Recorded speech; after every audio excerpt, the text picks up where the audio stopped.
J'espère que vous allez bien, j'espère que vous vous portez bien. On a parlé hier, le 2 mars 2024, d'un événement très important qui s'est déroulé à Alger, dont malheureusement les enjeux et les thèmes et les principaux dessous, là, les principales problématiques de cet événement n'ont pas été, à notre avis, ou là, à mon goût, en tout cas, suffisamment expliquées à l'opinion publique algérienne. Il s'agit du 7e sommet des chefs d'État et de gouvernement du Forum des pays exportateurs de gaz, qui s'est déroulé à Alger au Centre international de conférence de Club des Pins. On a analysé les enjeux de ce sommet. On a analysé aussi le grand drame de l'Algérie, qui est un pays gazier, mais qui n'est pas un pays riche. En dépit de son importance sur la scène,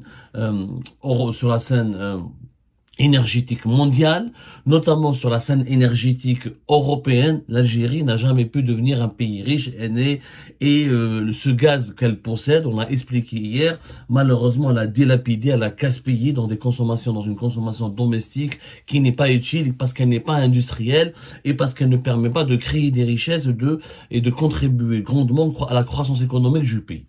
En marge de ce sommet qui s'est déroulé hier, les délégations qui ont participé à ce sommet sont encore à Alger pour des rencontres bilatérales entre elles ou avec les autorités algériennes.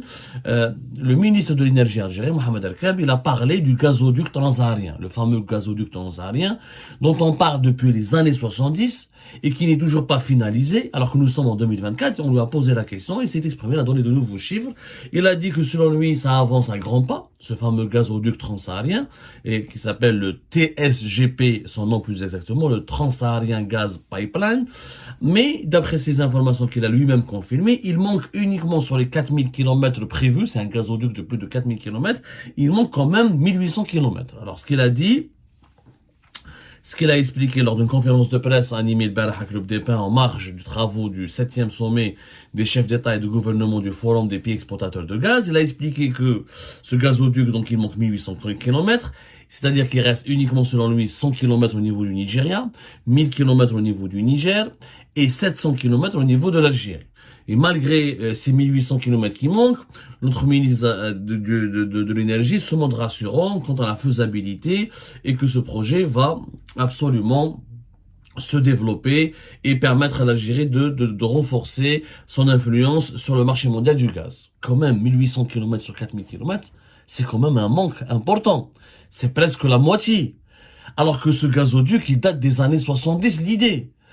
On va parler un peu. Pourquoi ce gazoduc est important? Il faut savoir on l'a expliqué hier, que nous, notre capacité d'exportation du gaz, elle est en train de baisser. On est passé de 38-39 milliards de mètres cubes en 2022, en 2021 à 36 milliards de mètres cubes en 2022, à 34 milliards de mètres cubes en 2023. On exporte de moins en moins de gaz. Parce que notre consommation nationale du gaz, elle augmente. Notre consommation nationale du gaz depuis 2022, elle a dépassé les 50 milliards de mètres cubes. Plus ce qu'il faut donner pour l'électricité. 99% de notre électricité, elle est produite à partir du gaz naturel. Il faut plus de 20 milliards de mètres cubes qu'il faut consacrer en Algérie à la production d'électricité interne. On exporte un peu d'électricité, mais pas beaucoup. Du coup, la majeure c'est plus entre 63 et 65, et ce chiffre va évoluer au-delà de 70% d'ici 2026. Plus de 70% de notre gaz ne sera destiné qu'au marché local. Et le gaz que nous produisons en Algérie, on va de moins en moins l'exporter. C'est ce qui va quand même nous causer beaucoup de problèmes parce qu'on gagnera pas beaucoup d'argent. Cet aspect, on n'en parle pas. Parce que quand il dit les gens algériens, même les rapports internationaux, c'est vrai que l'Algérie est restée parmi les fournisseurs les plus importants du continent européen. Oui, mais en termes de pourcentage du marché, par rapport aux autres fournisseurs, mais en termes de capacité d'exportation, pas du tout. Effectivement, par exemple, quand on prend le mois de janvier 2024, c'est la Norvège qui a fourni 58% des importations du gaz par gazoduc de l'Union européenne. Ensuite, c'est la Russie qui est restée à 18%. Ensuite, nous, l'Algérie, 16%. Sauf que ça, en pourcentage du marché. On a occupé 16% du marché ou des livraisons du gaz naturel livré par gazoduc à l'Europe. Sauf que, il faut voir le volume. Au niveau du volume, l'Algérie, elle baisse. Et c'est ça le plus dangereux. Et le plus dangereux, c'est que l'Algérie, si elle n'arrive plus d'ici 2020, 2027 jusqu'à 2030 à exporter plus de 30 milliards de mètres cubes. On va exporter beaucoup moins de 30 milliards de mètres cubes. C'est beaucoup d'argent qui va nous manquer. Il faut savoir que le gaz constitue quand même plus de 55% de nos exportations. C'est-à-dire que jusqu'à entre 55 et 60%. C'est-à-dire que sur la cinquantaine de milliards de dollars qu'on va gagner en 2023, c'est entre plus de 25 milliards jusqu'à presque 30 milliards de dollars, c'est grâce au gaz. Donc, si on exporte moins de gaz, on va gagner moins de devises. Et si on gagne moins de devises, on aura moins d'argent pour financer l'Algérie, son développement, sa construction, ses importations de céréales et des produits alimentaires, l'achat des armes pour l'armée, pour la sécurité nationale. Donc, on sera dans une situation extrêmement précaire. C'est ça, parce que quand on n'explique pas ça suffisamment aux Algériens, on leur fait croire que nous sommes un pays gazier important. Oui, on l'était, on est de moins en moins, et on le sera de moins en moins dans les années à venir. Et c'est pour ça que ce gazoduc est important. Pourquoi? Parce que le pays qui a les plus importantes réserves de gaz sur le continent africain, c'est le Nigeria. Le Nigeria, effectivement, a de plus importantes réserves de gaz, même s'il produit en ce moment beaucoup moins de gaz que l'Algérie et comment on appelle ça, et l'Égypte, par exemple, mais il est appelé à devenir un pays important parce qu'il a des réserves. Il a pour le moment presque 3% des réserves mondiales. On estime qu'il a plus de 5500 milliards de mètres cubes de gaz dans ces réserves qui sont pas encore massivement exploitées. Ces réserves sont encore plus vierges. Donc, l'idée, c'est quoi? L'idée, c'est que de faire un gazoduc qui permettra de renforcer l'exploitation du gaz du Nigeria, qui sera transporté dans ce gazoduc transsaharien pour jusqu'à l'Algérie.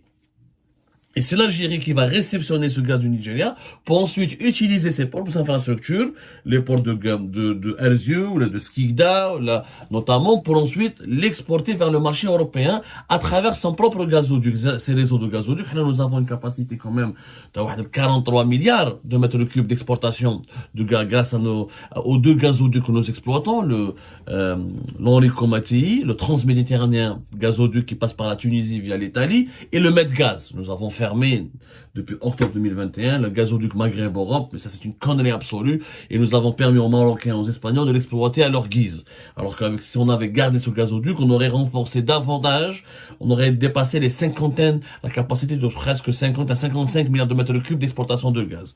Donc nous avons le Transsaharien Hada, il est stratégique, il permettra normalement à l'Algérie d'avoir, quand ses exportations de gaz vont baisser, d'avoir accès aux réserves du Nigeria, de pomper le gaz là-bas, de le transformer, de le liquéfier pour vendre du GNL, alors comme le gaz se vend ou par gazoduc ou par GNL, mais aussi de rester un acteur important pour le marché européen, puisque le gaz du Nigeria passe par l'Algérie, c'est l'Algérie qui va l'exporter ou le réexporter ensuite vers le marché européen. C'est un projet hyper important, sauf que ce projet, il tarde. Et ce que dit Mohamed El-Kab est encore plus inquiétant. S'il manque 1800 km, c'est encore plus grave que ce qu'on avait prévu, que ce qu'on croyait, parce qu'en 2022, en 2023, les autorités algériennes n'ont pas cessé de nous dire le projet avance, ne vous inquiétez pas, le projet avance. Il avance où?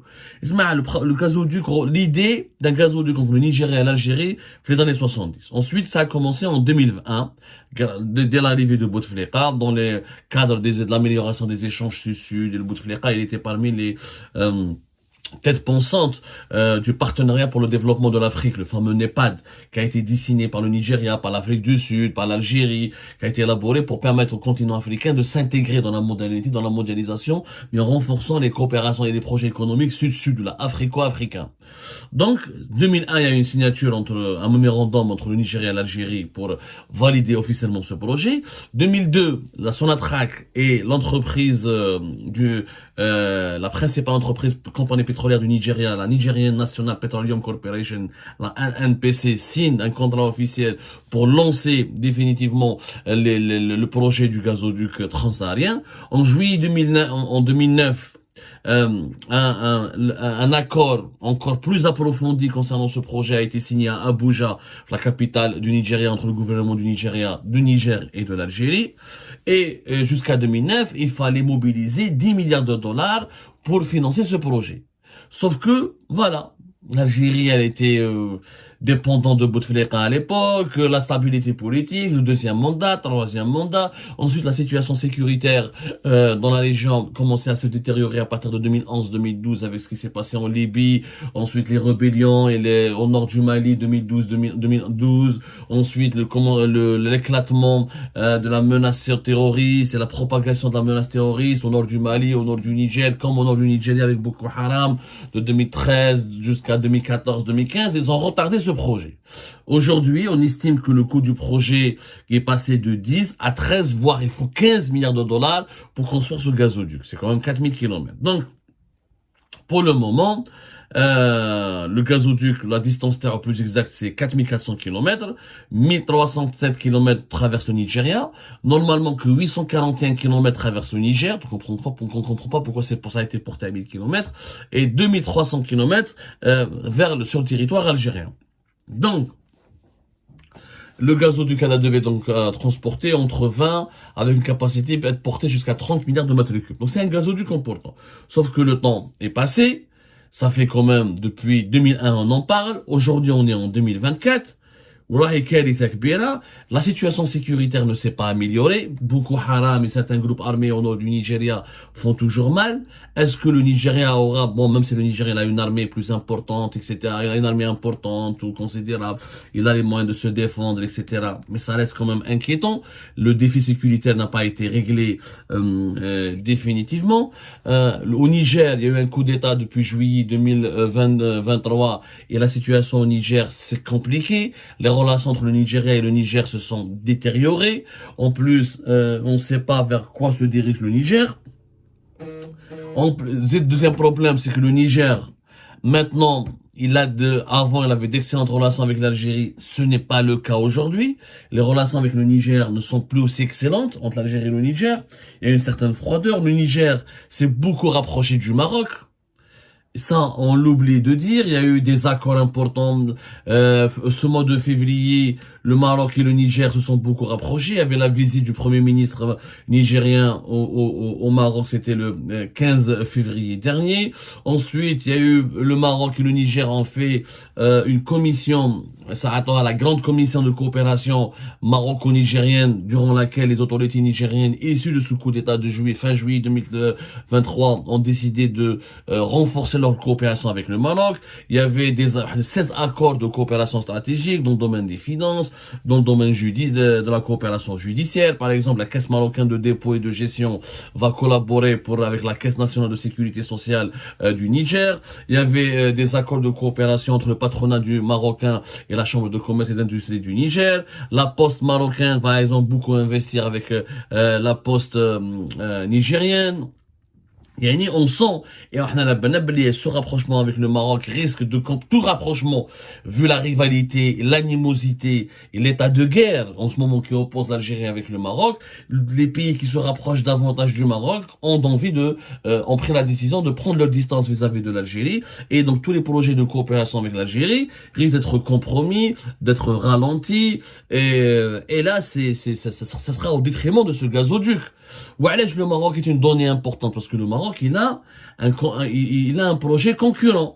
Donc, si le Niger s'est rapproché du Maroc, il ne cesse de se rapprocher du Maroc avec, notamment au niveau de la coopération économique et militaire et sécuritaire, et que le Maroc a proposé une initiative en décembre 2023 au Mali et au Niger et au Tchad et au Burkina Faso pour les connecter au futur port de Dakhla, qui est en cours qui a été imaginé depuis 2016 mais qui est en cours de construction et qui devrait voir le jour peut-être en 2025.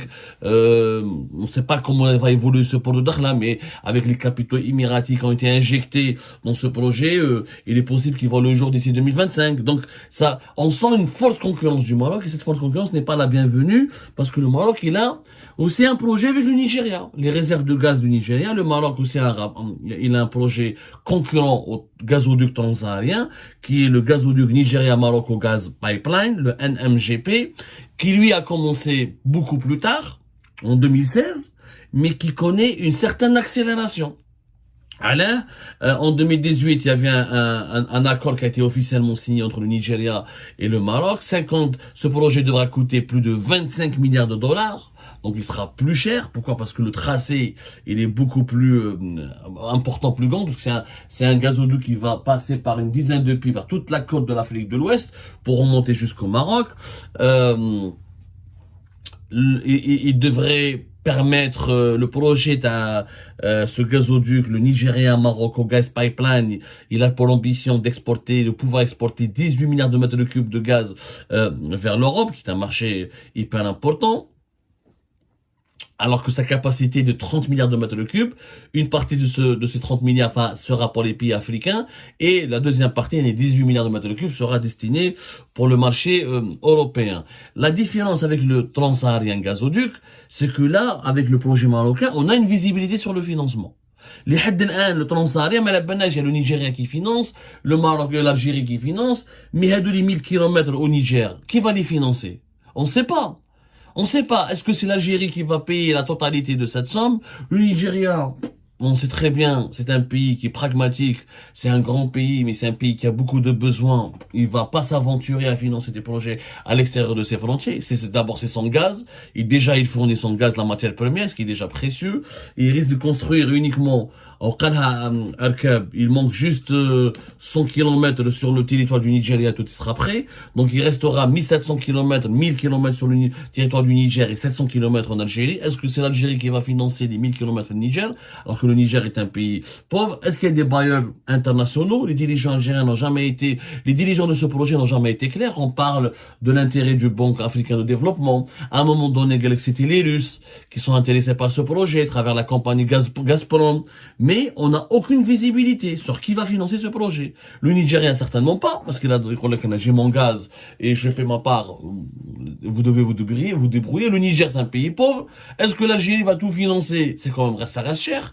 13 et 15 milliards de dollars, alors que du côté du projet marocain avec le Nigérien, c'est beaucoup plus clair avec la communauté des États de l'Afrique de l'Ouest qui est prêt à participer financièrement, la Banque islamique de développement qui est prêt à participer financièrement, le fonds souverain de l'OPEP, qui a aussi annoncé une participation financière. Donc, il y a déjà des bailleurs de fonds qui se sont déjà manifestés. Et des pays...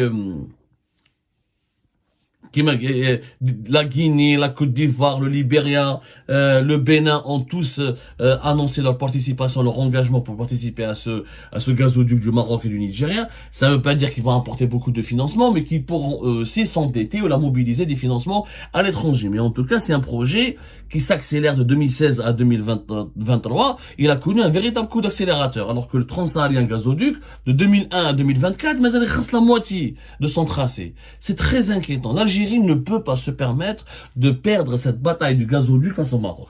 Elle ne peut pas se permettre. Si ce gazoduc n'est pas prêt ou n'est pas lancé avant 2026, on sera dans une situation hyper compliquée. Hyper compliquée. Parce qu'on aura de moins en moins de gaz à exporter.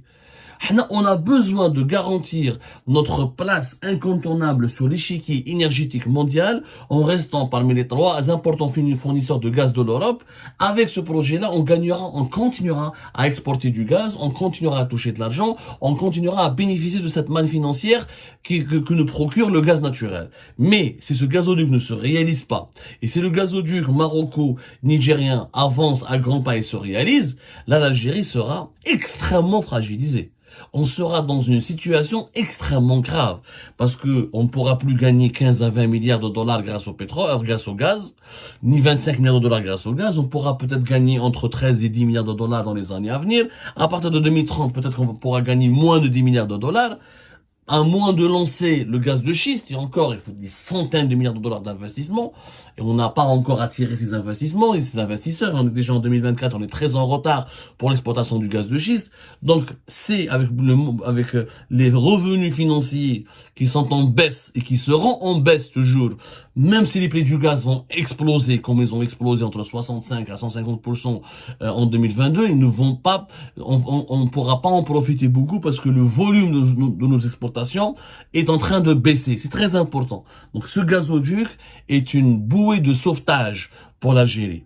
Si cette bouée de sauvetage n'est pas prête, je vous assure qu'on connaîtra une situation extrêmement grave sur le plan économique et qu'on pourra être devancé et même éjecté de l'échiquier énergétique mondial d'ici 2030.